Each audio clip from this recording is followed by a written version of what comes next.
Olá, pessoal, tudo bem? A gente hoje vai começar o FENINJA virtual.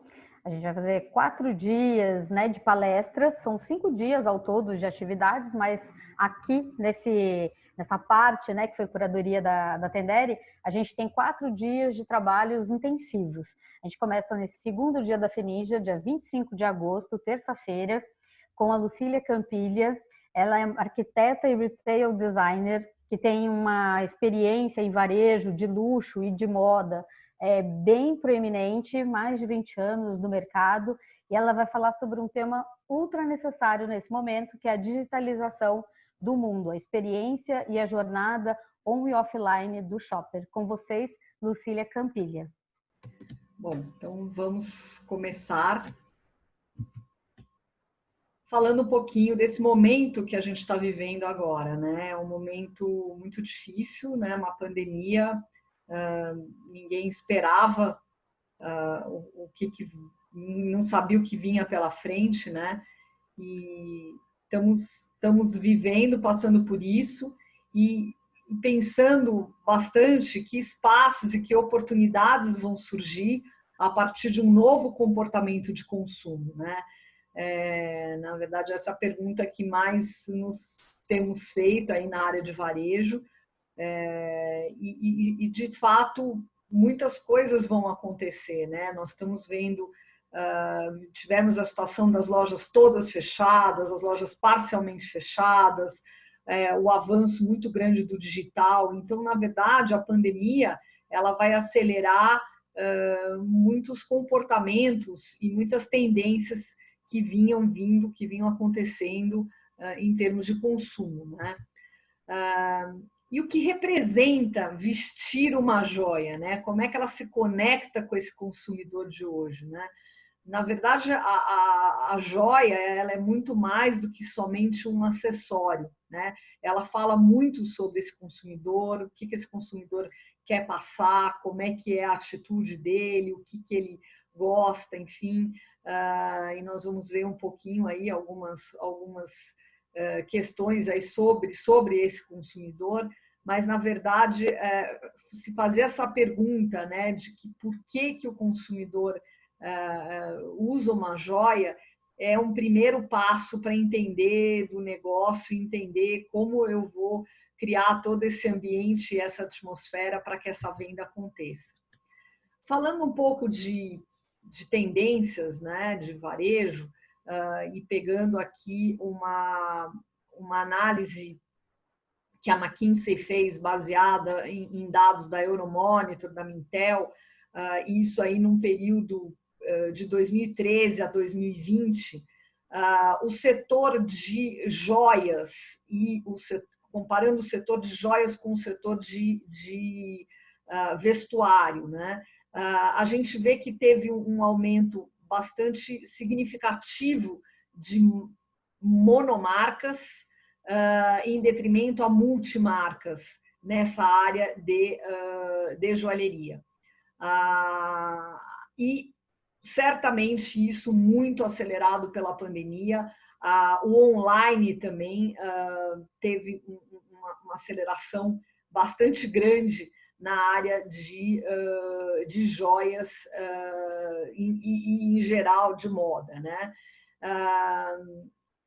Para ter uma jornada de compra vencedora, né, as linhas de produto, de acordo com o perfil do consumidor, elas têm que estar totalmente acertadas, né? A mensagem que a marca comunica também tem que ser feita de forma assertiva, e essa experiência e o atendimento de marca tem que estar todo integrado. Então, a gente vê que a monomarca e o online tiveram um aumento significativo, assim como tendência de varejo para esse setor, e essa jornada de compra, quanto mais integrada ela for, mais ela vai ter sucesso. Falando um pouco sobre esse consumidor de joias, né? A gente também observa que existe um grupo de consumidores que querem mostrar pertencimento através da compra de joias com um novo dinheiro, um dinheiro que foi adquirido aí pelo seu trabalho e não veio de família, como antes era costume, as joias eram passadas de família para família, eram uma tradição, ou seja, hoje a gente tem aí um consumidor que quer mostrar que conseguiu comprar aquela joia, né? A gente tem também consumidores de mercados mais emergentes que usam marcas de joias que representam algum upgrade de lifestyle, de estilo de vida, né? Então, se é um lifestyle que tem a ver com a minha forma de querer me comunicar com o mundo, eu usando aquela joia, eu estou também pertencendo um pouco a esse estilo de vida. E jovens consumidores, né, que pensam hoje em marcas de joias como meio de autoexpressão e autorrealização, né? Então, a gente tem um mercado consumidor novo também que está buscando a joia não tanto como pertencimento ou por status, enfim, mas um pouco mais como uma autorrealização antes de qualquer coisa, né? Então, na verdade, nós estamos falando um pouco para todos esses consumidores hoje e saber exatamente quem é o seu consumidor, para quem exatamente você está fazendo o seu produto, vendendo o seu produto, talvez realmente o passo primeiro mesmo para se acertar em todo esse processo de planejamento de exposição aí que essa marca vai fazer. Eu trouxe alguns cases para vocês de algumas marcas consagradas, globais. A gente até tem aqui no Brasil também algumas delas, para mostrar um pouco aí tendências e reflexões aí da integração online e offline, né? Do digital, como é que eu faço aí essa migração e como é que essas marcas estão se posicionando em relação a isso. A Swarovski, ela fez um projeto novo que se chama Swarovski Crystal Studio com a designer Patrícia Urquiola, que é muito bacana, conhecida, ficou um projeto muito bonito, foi implantado em algumas capitais importantes aí do mundo, em países como Estados Unidos, como França e como também, enfim, na Itália. E a gente tem aqui uma presença muito grande de telas digitais que fornecem acesso a dicas de estilo dadas por influenciadores, por exemplo, da comunidade online da Swarovski.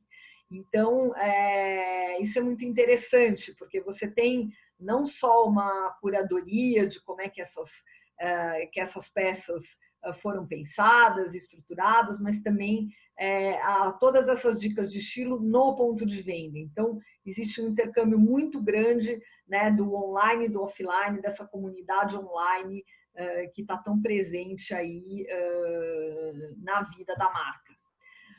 Um outro exemplo muito interessante é da Helzberg Diamond. Ela substituiu aí antigos showrooms que ela tinha e lojas muito escuras e lotadas de produto por layouts mais modernos, com tecnologias interativas, então tecnologias que o consumidor no ponto de venda consegue fazer simulações através de realidade virtual, consegue entender um pouco sobre a origem das pedras, enfim. Então, a jornada do consumidor, né, e nos pontos digitais, dando ao consumidor maior controle sobre a experiência, né, e empoderando eles a tomar as decisões aí de compra. Então, na verdade, um projeto assim muito integrado com tecnologia, onde o cliente aí tem a sua voz e a sua vez aí para poder usar e entender um pouco o universo dos produtos da marca. Falando um pouco aqui no mercado nacional, nós temos o Antônio Bernardo, que é um designer e estilista de joias muito consagrado, E ele tem um trabalho muito bacana também quando a gente pensa em storytelling, né, em contar a história da marca, em curadoria de produtos, em experiência, em novos canais, enfim. Ele está se comunicando com as novas gerações, está usando as mídias sociais de forma super integrada com os seus pontos físicos, com a sua proposta de marca. As embalagens são impecáveis, elas têm toda a comunicação que ele quer passar de marca. E uma coisa muito interessante foi uma collab, uma colaboração que ele fez recentemente com a Portobello, com uma coleção chamada Atmosfera, onde ele colocou aí toda a sua paixão pelo mundo das joias nas cerâmicas, né? Então, também essa questão do designer e da marca se reinventar e fazer colaborações inusitadas com outras marcas, outros produtos, criando relevância, criando informação diferente que pode ser explorada aí nesses vários canais, enfim, coisas surpreendentes nesse sentido. Uma marca centenária e muito importante, que é a Tiffany, que vem trabalhando muito ativamente na questão também do storytelling, da curadoria, da experiência, buscando novos canais, fazendo pop-up stores e colaborações, como, por exemplo, esse quiosque que ela implantou no Dia dos Namorados em Nova York, e fez uma colaboração com a Flower Box, de ter ali flores e joias, né? Muito interessante. Vending machines, quer dizer, falando muito para esse público mais jovem, com outros formatos, né? Usando realidade virtual para mostrar seus produtos, usando tecnologia para explicar sobre a origem das suas pedras, sobre a sua própria história, no ponto de venda também, mostrando um pouco a questão dos serviços, né? Como é que eles consertam algumas peças, isso lá na flagship principal deles em Nova York, que no momento tá em obra, aí aguardando aí um novo projeto que vai sair. Enfim, é uma marca que está realmente tentando se comunicar com esse novo mercado e com esses novos consumidores. Também bastante importante, outra marca de luxo é a Bulgari, que através das suas lojas temporárias, das suas pop-up stores, traz uma forma de engajamento com o público, de aproximação com esse público, de uma forma mais casual e informal. Então, alguns exemplos aqui, uma pop-up store em Roma, onde toda a área de atendimento foi feito com mobiliário de um design mais jovem, mais atual, mais despojado. Também uma pop-up dentro da Harrods em Londres, que buscou ali a questão do cinema, da Dolce Vita, então, com uma ambientação toda própria para isso.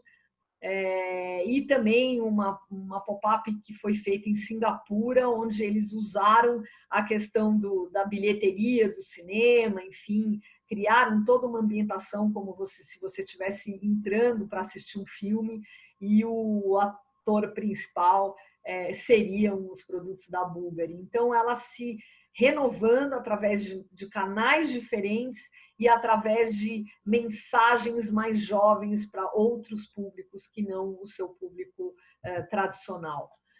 Pensando um pouco em experiência de marca, a gente tem aí a Swatch, que apesar de não ser uma joalheria de luxo, ela inova quando ela traz um novo formato de engajamento com o público através de um drive-thru na Suíça, na cidade onde eles têm lá os escritórios centrais, e faz aí uma brincadeira, porque esse consumidor pode até comprar o produto de forma muito acessível, quase como se fosse um alimento ali que ele está comprando num drive-thru.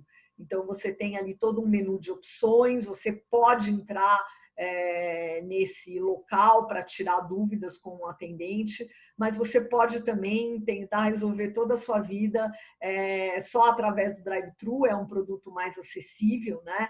que você tem já um público cativo, um consumidor que já consome, já conhece e costuma ver muita coisa visualmente por catálogo, porque já conhece muito bem as peças.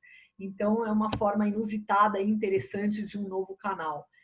Essa é uma marca americana, ela começou como uma startup, chama Aurati, que vem fazendo um trabalho muito bacana no sentido de engajar o público através das mídias sociais, criando personas, né? Então, ela criou algumas personas que são figuras reais, né? São designers, fotógrafos, influenciadores, enfim, algumas mulheres poderosas, né, empoderadas, e ela faz, então, uma curadoria muito própria do seu público, do seu produto, se relacionando com esse público. Ela começou com uma marca online, mandando joias numa caixa para os clientes poderem experimentar, e hoje ela tem lojas físicas também, enfim, mas com uma exposição impecável, aberta, jovem e muito conectada com o público, com o público que ela quer falar. Então, é um exemplo de uma marca que começou online e foi para o offline depois, para poder realizar essa experiência aí do cliente ter contato com o produto. Uma outra marca que fala muito com o público jovem, feminino, empoderado, enfim, é uma marca inglesa chamada Astrid Hill,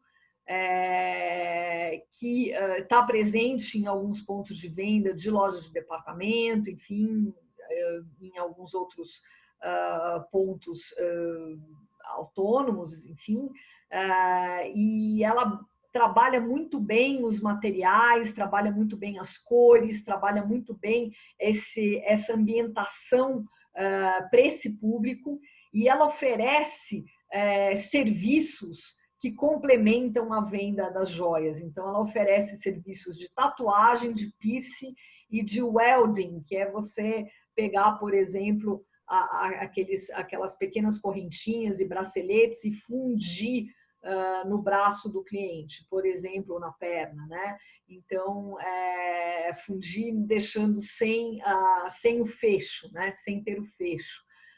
Então, aproveitando um pouco macro tendências aí de consumo, eles conseguem oferecer esses serviços, e eles também têm serviços digitais de styling, explicando, por exemplo, como é que você pode colocar os piercings na sua orelha, enfim. Então, toda essa questão de serviços também oferecida para o cliente, tanto no ambiente físico quanto no online. E pegando um pouco a carona agora de lives e podcasts, ela tem também podcasts com temas atuais, enfim, que tem a ver, que se conectam com esse consumidor, e ela também faz aí com que esse consumidor fique mais engajado e integrado com a sua marca. Uma também centenária marca de luxo, a francesa Van Cleef & Arpels, abraçou realmente o digital de uma forma surpreendente para contar suas histórias, para engajar como proposta de marca, para guiar seus clientes nas suas narrativas, muito deslumbrantes, enfim, e com grande coerência entre o físico e o digital. Então, ela, por exemplo, nessa campanha das fábulas dos irmãos Grimm, ela colocou uma série de imagens nos stories do Instagram, ela colocou isso nas suas redes sociais, ela colocou também no seu site, enfim. E depois, os pontos de venda, por exemplo, como as pop-up stores, as lojas temporárias, também sempre seguindo a mesma linguagem das suas campanhas. Então, é um exemplo de uma marca que está tentando acompanhar seus clientes, encantar novos clientes e tentando, através das mídias sociais, realmente ter um contato muito grande com esse público mas muito integrado com a sua proposta de marca e com a sua ambientação no ponto de físico também. Falando um pouco sobre os e-commerces, né, sobre o online, né, a Pandora ela tem aí uma navegação muito interessante no seu site. Ela percorre o seu site de uma forma emocional e inteligente, né, aproximando esse consumidor com a experiência da marca. E o Visual Merchandising Online, ele dá muitos suportes para essas fases da jornada do consumo, né? Desde a orientação, né? O cliente está procurando um produto e a marca garante que esse produto pode ser encontrado facilmente no seu site, mas de forma surpreendente, até a seleção desse produto, que filtros que são usados, como é que eles são selecionados, até chegar na transação final, que é quando o cliente realmente encontra esse produto que estava procurando e aí ele efetiva a compra de alguma forma. Então, o Visual Merchandising Online, ele atrai, ele guia, ele apresenta, ele reforça e ele vende, né? A forma como nós imaginamos também esses sites, imaginamos o desenho desses sites, também faz parte da jornada de compra e também deve ser considerada de forma muito especial e muito experiencial, e não só em termos de design pura e simplesmente, né? Então, poder integrar o design com a proposta da marca e com os aprendizados de varejo é um grande segredo aí para esse olhar também que nós vamos ter que ter cada vez mais no online, né? E para terminar, eu trouxe um exemplo aqui da Kendra Scott. Ela é uma americana que tem uma marca de joias de luxo, se revolucionou um pouco aí agora na época da pandemia, criando integração dos seus clientes com realidade virtual para poder testar os produtos no momento que as lojas estavam fechadas, né? E o importante é como esses diferentes canais fizeram sentido para esses clientes nesse momento, né? Então, mesmo ela tendo as lojas físicas, as vendas online aumentaram muito, e ela teve aí uma resposta muito interessante nesse sentido aí, né, num período que ela não podia abrir as lojas. Ela tem nas lojas um color bar, que é uma área onde você pode escolher e selecionar as pedras e brincar um pouco, ter um pouco a questão da customização das peças, e ela conseguiu levar isso para o online, né? Então, não só nas lojas físicas, onde isso acontecia, em eventos também que ela promovia, mas também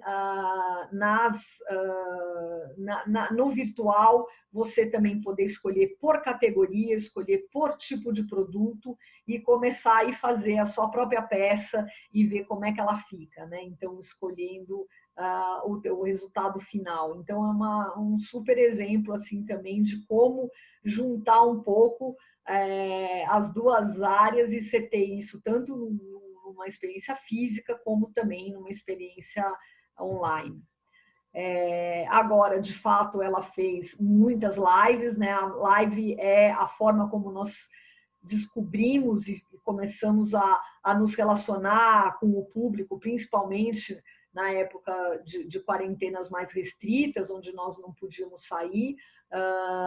Então, ela implantou as conversas, né, de domingo, né, onde ela estava mostrando sempre as novidades e o que tinha chegado de novo, empoderando essas mulheres, essas clientes, encorajando essas mulheres também a criar um mundo novo, além de ser responsável por causas que ela apoia, como saúde, educação e justamente esse empoderamento também do público feminino. Então, é um super exemplo de marca que percorre os 360 graus, percorre todos os canais, faz com que a experiência física e a digital seja única na jornada desse consumidor.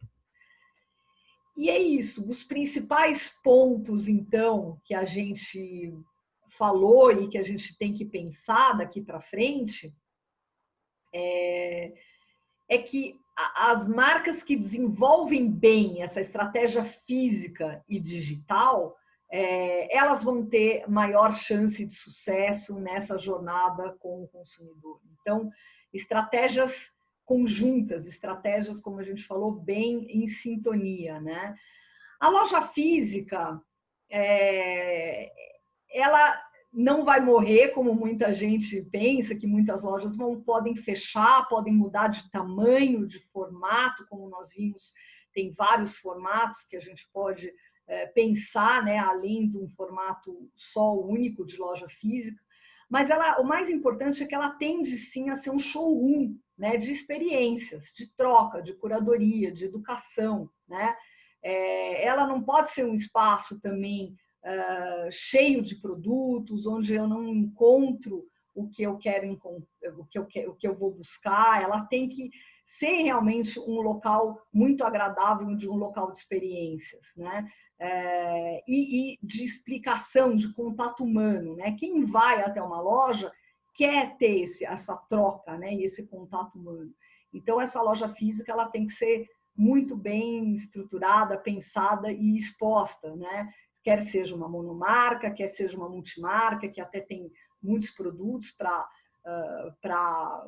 serem expostos, enfim.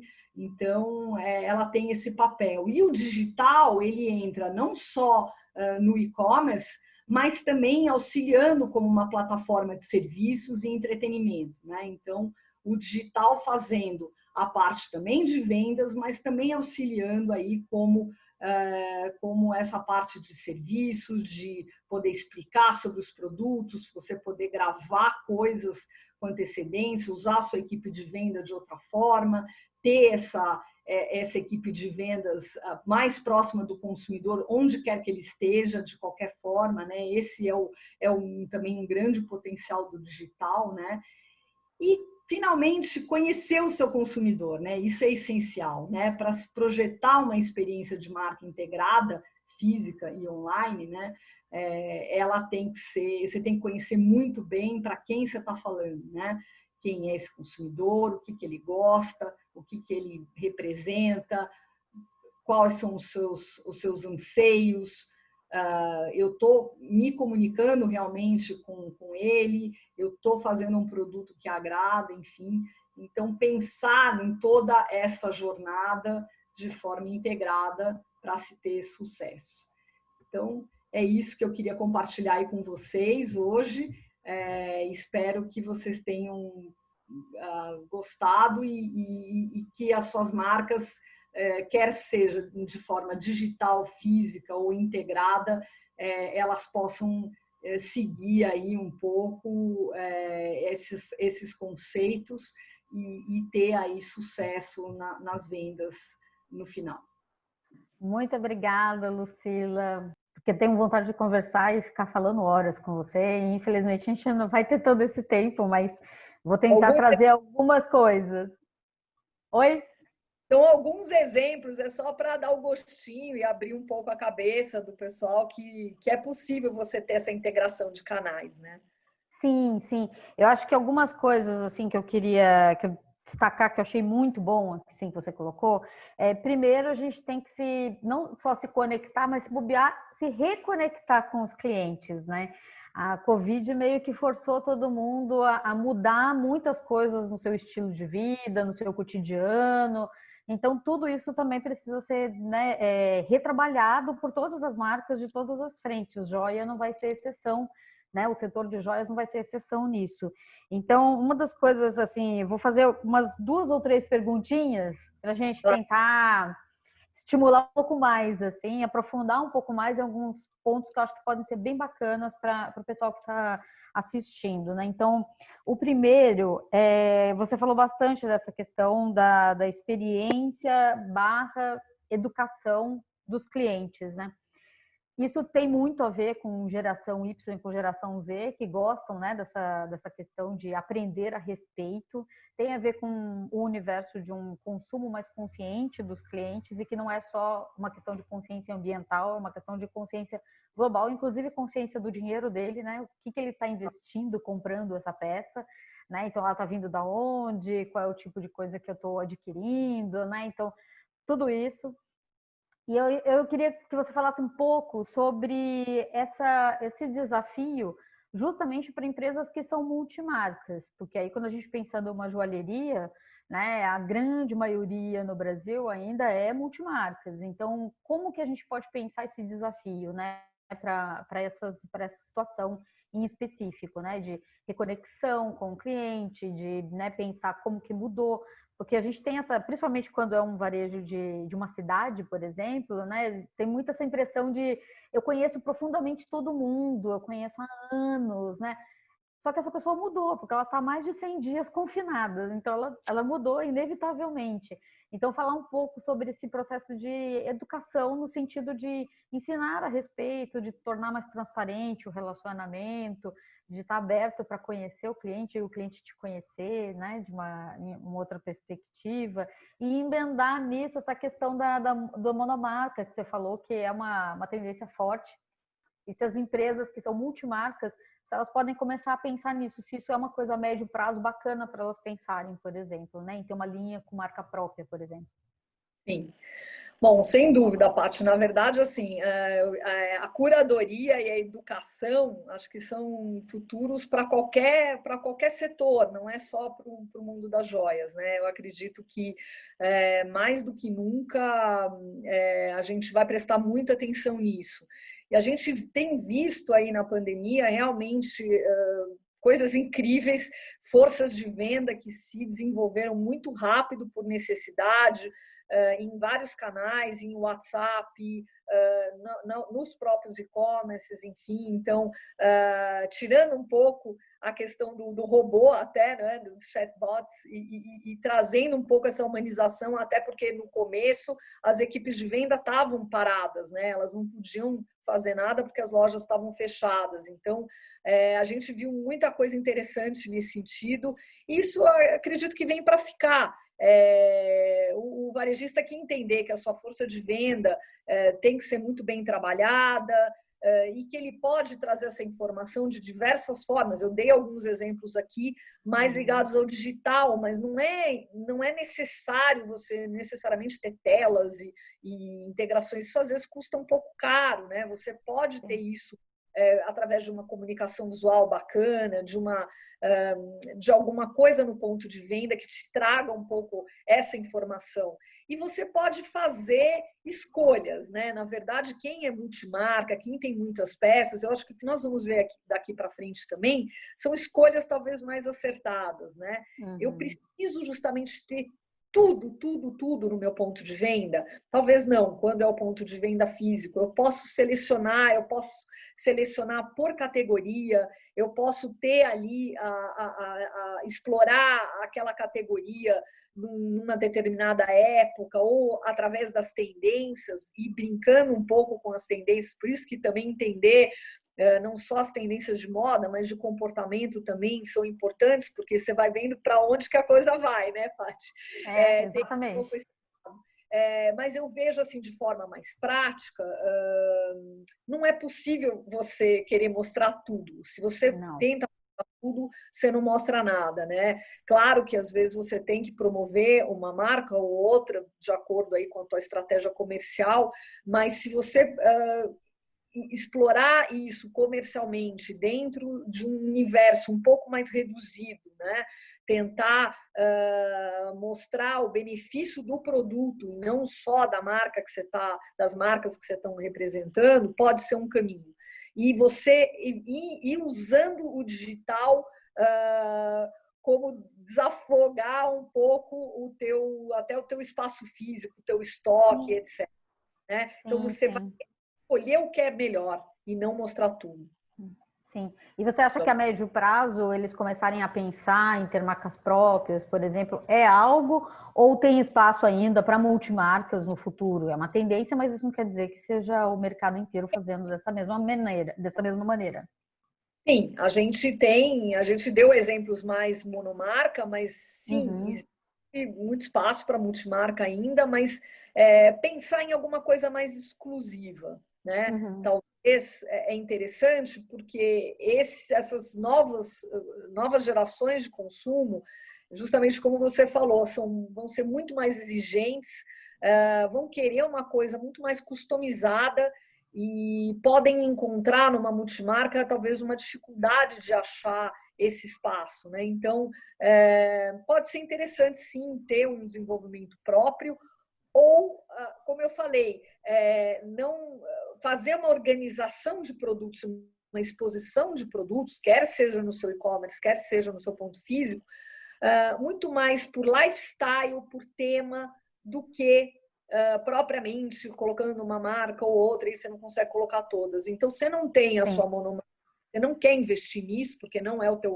teu core business, mas você pode fazer isso através da seleção de como que você expõe os seus produtos. Sim. Isso dá para fazer. Ai, bacana. E uma das coisas que eu anotei aqui, que eu fiquei pensando, foi a questão né, você falou das lives, né? Que teve muita live, né? E aí isso foi usado por algumas de uma maneira excelente, algumas marcas, né? E outras marcas usaram isso de maneira bastante vazia. Então a gente teve, por exemplo, também o efeito live para ninguém, né? Você gasta Sim. tempo, organiza, coloca ali profissionais bacanas para conversar, para falar sobre um assunto e tem 5 pessoas assistindo, 3 pessoas assistindo, né? Então, isso não gerou nada, né? Então, quando a gente fala em lives, em redes sociais, a questão do conteúdo, ela tem muito a ver, né, para conseguir essa questão da curadoria, do conteúdo, de como que você direciona isso para o seu cliente, até para recolher clientes também, né, para ter novos clientes, né? A Covid abriu essa possibilidade também, né, da gente conquistar novos clientes, né? Sem dúvida, eu acho que os pontos positivos, se é que a gente pode tirar o positivo, né, de uma situação tão difícil, é que a gente, de fato, a gente como ser humano não estava preparado e teve que se adaptar. Nós que somos também docentes, né, professoras, né, Paty, a gente teve que da noite para o dia aprender a dar uma aula online e as marcas tiveram que se preparar. As que conheciam mais o seu cliente, estavam mais conectadas, talvez fizeram isso mais fácil. Outras realmente se perderam um pouco, e aí fica fácil fazer alguma coisa um pouco mais vazia. Eu acho que se Uhum. agora que você pode continuar fazendo lives, é um instrumento muito interessante, é quase um EAD, né? Você é um ensino à distância, você pensar que você pode atingir muito mais gente, você pode fazer treinamentos, enfim, você pode treinar o seu consumidor e explicar tanta coisa bacana sobre o seu produto, ainda mais nesse setor de joias, você pode falar muito sobre os materiais e sobre a origem das pedras, etc. Eu acho que quem realmente entender isso e usar a live daqui para frente, tanto no Instagram quanto no próprio e-commerce, de alguma forma construtiva, vai continuar. Isso vem para ficar, isso não vai embora. Mas você tem que ter aí um gerenciamento de conteúdo, né? Sim, sim. Então, eu vejo com cautela também, eu acho que não é uma solução, foi uma solução imediata, foi uma coisa que a gente aprendeu a fazer, mas ela tem que trazer aí algum resultado. Uhum. E assim como nós que somos pesquisadoras aí de tendência, de futuro e de comportamentos, tudo que eu mostrei hoje, por exemplo, é para você sair e pesquisar. Você não vai ser uma Tiffany, você não vai ser Sim. mas você vai pegando tendências, Informações, né? Possibilidades, algumas soluções, né? E se inspira exato. para você, né? Se inspira para a sua realidade. E é muito isso, as pessoas também elas não têm às vezes o costume de fazer, né? Elas tanta informação que elas recebem que nem elas conseguem filtrar tudo que elas recebem. Então, isso sim é um diferencial para uma marca. Se ela souber filtrar essa informação e passar para o seu cliente uma coisa bacana, e a própria marca entender um pouco para onde as coisas estão indo, como é que as tendências estão se desenvolvendo, é aí que ela vai sair na frente, não só tendo um produto bacana, claro que o produto precisa ajudar, né? Mas essas estratégias daqui para frente vão ser muito importantes, né? Então, fazer essa curadoria, essa educação, mas ter uma relevância, ter um conteúdo relevante para mostrar, né? Não só fazer. Sim. E as lives Desculpa. também. As lives como entretenimento também. Eu acho que a gente viu também, voltando até um pouco para esse aspecto, né, quando eu falo do visual merchandising no online, no e-commerce, né, que a gente às vezes pensa, mas como? Como é que eu vou conseguir fazer isso? Né?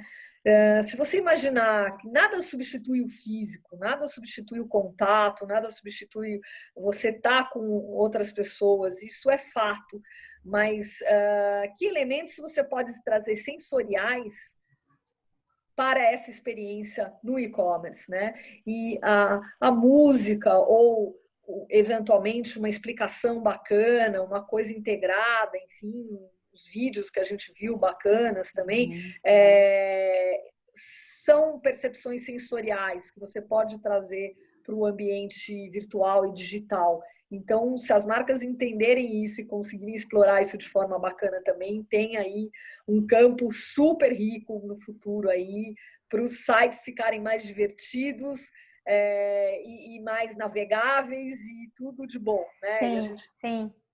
Porque é uma homogeneização, né? Quase todos eles são mais ou menos do mesmo formato, todo mundo tem um pouco de medo de fazer de outra maneira, apesar que agora a gente está num momento onde é um momento de risco, né, para todos. Então, e aí vou fazer uma pergunta final que é meio que como que a gente coloca isso para funcionar, entendeu? A gente pensar o nosso visual merchandising, como que o nosso cliente perpassa pelo on e pelo offline, né? Como que ele convive com a gente.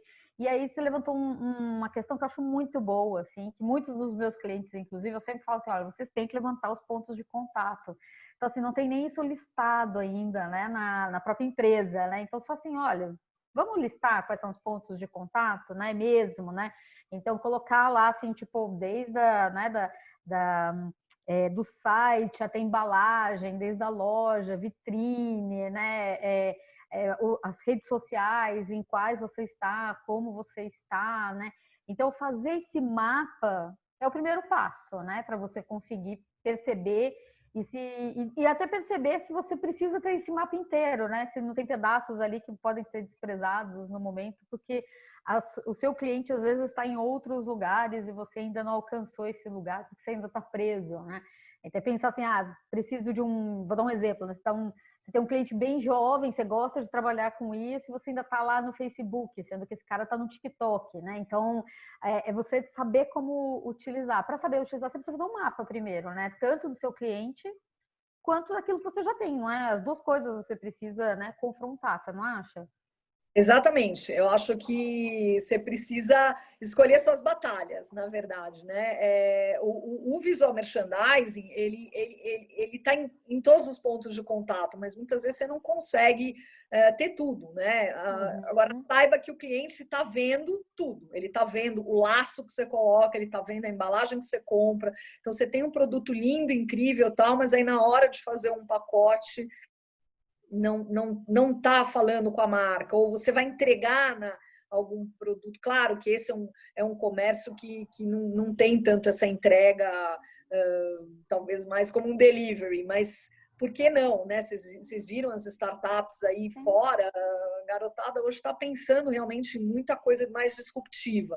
Mas sim, os pontos de contato, não podemos listar aqui vários, mas eles estão muito integrados. Então, desde uma vitrine de loja, de um display numa loja, como é que você está com esse produto colocado, até a embalagem, exatamente a mídia social que você escolheu, o fundo, né? Aí você tem um estudo de design, design de integração, por exemplo, nos sites, enorme para entender cor, para entender tipografia, para entender um monte de coisa, mas tudo aparece, né? E, na verdade, existem técnicas. Então, quanto mais você entender essas técnicas que podem ser usadas, elas viram ferramentas de venda, né?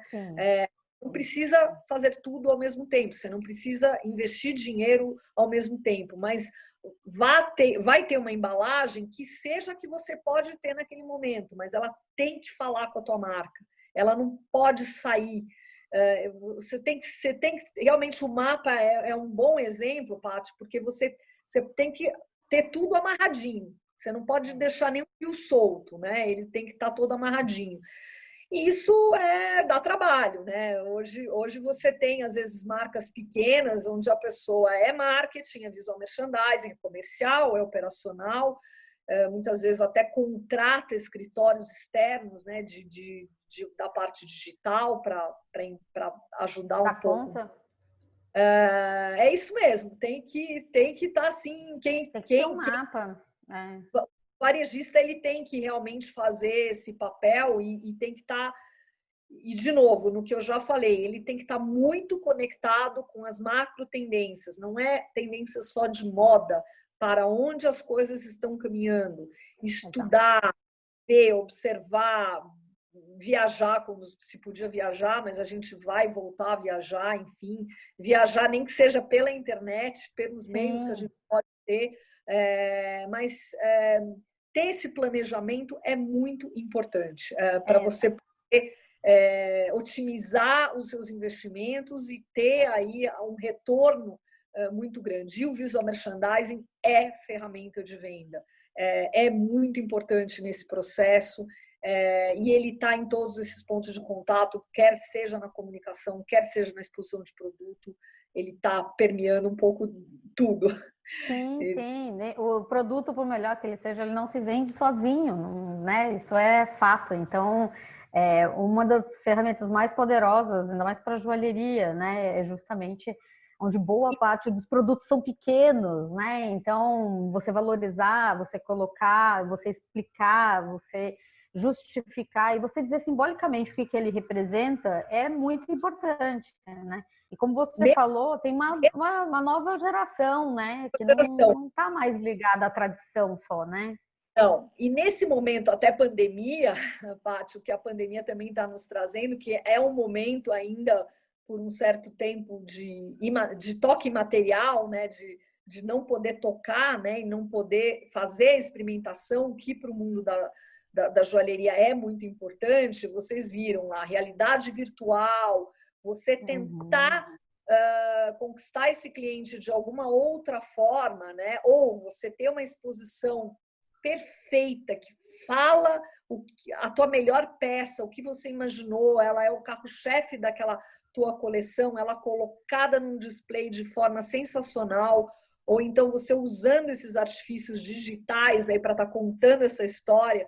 Isso não acontece só, por exemplo, no mundo das joias. Agora a gente está vendo isso muito nos cosméticos também, né? Um momento que a gente não pode ter experimentação da forma que tinha. Então, quais estão sendo as formas criativas que as marcas estão procurando para minimizar isso, né? E acho que estão saindo aí ideias interessantes. Acho que você tem que agora, nesse primeiro momento, partir para algumas coisas que podem depois ficar, como você falou, elas podem ficar nessa cultura aí, nessa aproximação com o cliente, nessa curadoria, nessa educação, elas ficarão, provavelmente algumas ficarão, né?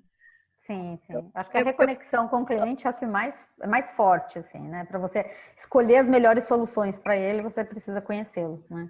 No final do dia, tudo tem a ver com o cliente, é conhecer muito profundamente ele e entender para quem você está falando, aí você consegue acertar no teu ponto de venda, você consegue acertar nessa experiência, porque essa é uma das palavras mais difíceis, Paty. O que é uma experiência no ponto de venda, né? E agora eu nem falo só o físico, eu acho que também um papel muito grande. Então, trazer a surpresa, o encantamento, você vê um brilho no olho do cliente de alguma forma. E nós estamos falando aí de um mercado que com certeza vai sofrer um pouco no sentido de que não é talvez um item prioritário, né? A joia não é um item prioritário. Então, como é que você vai chegar no coraçãozinho dele, fazer o olhinho brilhar e ele querer levar aquela peça, sentir que é importante, que foi feita para ele? Então, mais uma vez... Mas é um item importante para a live, é um item importante para isso que a gente está fazendo. Brincos, colares, né, pulseiras, anéis, são coisas que aparecem quando você está nesse quadradinho, Exato. né? Então, assim como... é menos desafiador que calçados nesse sentido, né? É um mercado que ainda tem uma evidência visual, assim, forte na vida das pessoas. Tem oportunidades, Paty, não é porque eu tenho a experimentação ou porque eu tenho uma condição aí do mundo mundial, macroeconômica, que vai ser difícil por muito tempo, tem oportunidade. Eu acho que é esse o nosso papel. O nosso papel como pesquisadores, retail designers, consultores, enfim, é ajudar as marcas nessa trajetória para justamente escolher aí quais são as melhores ferramentas para ela conseguir realizar aí essa experiência para o consumidor da melhor forma possível. Isso.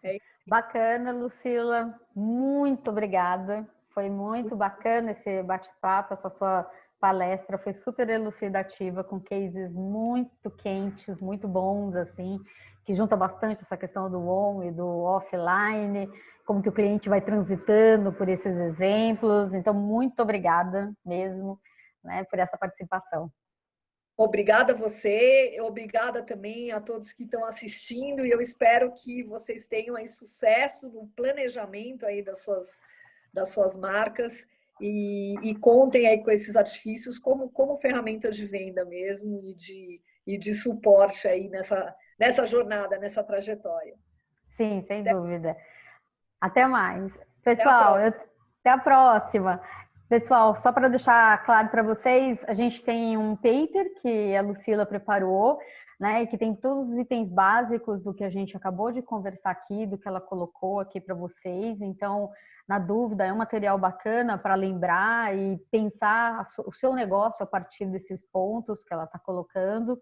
E também amanhã, aproveito e convido vocês para amanhã, no dia 26/8, né, 26 de agosto, a gente vai estar numa quarta-feira e a gente tem uma palestra muito bacana com a Tatiana Brugali, da Aldeia Digital First, que é uma agência de Porto Alegre, uma das mais antigas agências de marketing digital, e ela vai falar sobre esse desafio de fazer conteúdo para as redes sociais, né, pensando nessa questão de criatividade, propósito e como esse espaço também é um espaço de saque, porque às vezes a gente faz um Instagram super bacaninha e esquece que esse lugar também é um lugar onde o cliente vai entender como ponto de contato, como a Lucila falou, e aí ele vai falar, quero falar com você por aqui. E aí a gente tem que saber lidar com esses espaços como um espaço também de diálogo com o cliente, de ouvir reclamação por esse espaço. Então, como que as redes sociais, elas são instrumentos de venda e instrumentos, né, de criação de conexão forte, né, de relação mesmo com os nossos clientes, tá bom? Então, eu espero vocês aqui amanhã. Um abraço, Lucila, mais uma vez, muito obrigada. Até a próxima, pessoal. Tchau, tchau.